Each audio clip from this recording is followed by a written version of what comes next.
Hey, it's Jeremy. Back with the Pear stick again today. Using another one of my favorite tools. This is just a small hand plane. It's a pretty old one. I think it was my grandfather's, but yeah, it's one of my favorites here.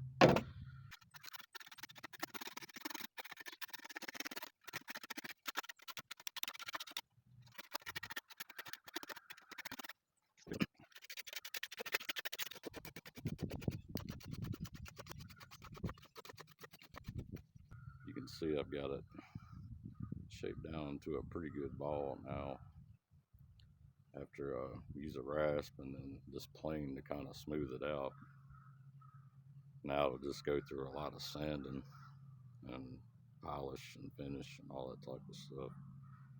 So, this one come out about 1 pound and 3 ounces. It's 32 inches long, about an inch and a quarter thick. Make a really nice training stick. Be really stout. All right, see you guys next time.